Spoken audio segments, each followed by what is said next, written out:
read over the weekend a fascinating book. It's called The Blood of Lambs. Kamal Salim. What a story of a man who started at 7 years old into the Muslim Brotherhood, became a stone-cold killer. I mean, what a story this is. And we've all heard stories about underground movements or radical Muslims, but Kamal Salim has firsthand knowledge of them because he was a ringleader in one of them. When Kamal Salim was 7, he smuggled weapons into Israel as a child soldier for Yasser Arafat.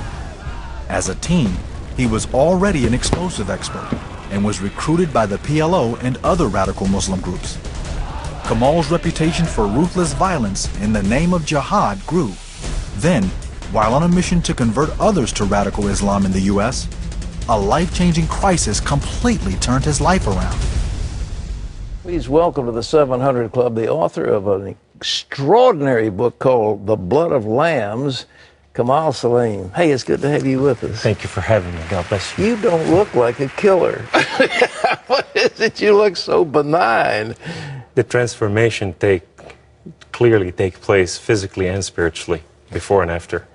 Your father was a blacksmith in Lebanon. He was a pretty rough guy. When you were going to work for pennies a day, you got beat up by 3 gangs in Beirut of various. Some of them were Druze, and some of them were Christians, and some of them were, I guess, extreme Muslim. What happened? When a child, he become an asset for his family just to bring finances, the world out there, just leave its marks on him.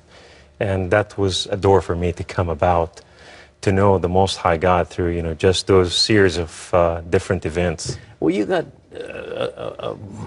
Imam came out and put his arm around you and said, "You're one of us." Now, then they went to these bullies and told them, "If you touch this guy again, you got to deal with us." And it was the Muslim Brotherhood. They don't play with those guys. No, they are very feared because these men, they truly carry the torch for the Khalifa. After the Khalifa went down in 1924, 4 years later, they rose up in Egypt, and then they spread through the Muslim world. And they are there to let everybody know that they are there to change the world and usher on Khalifa all over again. When you were a kid, you were taught that if you died as a shaheed in battle against the infidels, you were going to paradise, and they were going to give you, what was your reward? The first reward, the first drop of blood, you become the savior, the Messiah, almost the intercessor, and you become intercessor for 70 of your family members. These will go to heaven without judgment, because the Qur'an teaches that everybody will have to go to hell first, pass through it, and then they will have to go through heaven. But if you shed 1 drop of blood in the war of jihad, you intercede for 70 of your family? 70, and then you get 70 virgin, and with every virgin you get 72 virgin. Hey, that's a lot of virgins. Yes, I told my dad one time, I said, "You have my mom and you have many issues with her. How are you going to deal with all those virgins, up there?" What did he do, hit you? Well, the lesson was learned, in Islam, you don't question Islam. You live and you follow. You hang all your identity outside and you walk as a subservient. You're truly a servant and slave to that religion. Well, the truth is your mother would have got nothing. Is that right? Women don't get anything. Absolutely. My mom, at best case, she'll become one of my dad's haram, which is, one of the women.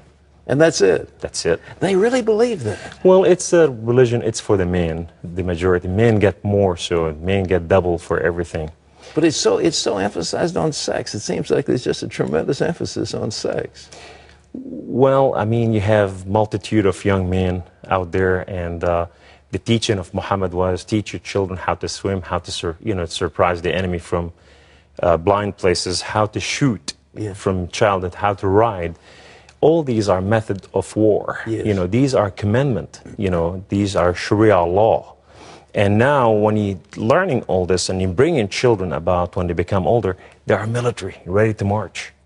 Well, your mother, for example, would believe that if you got killed in battle, that you were really going to paradise, that this was a great thing. Well, my mother said, my son, you know, two things you have to learn. You die for Allah and you go to heaven. The second one is if you kill a Jew.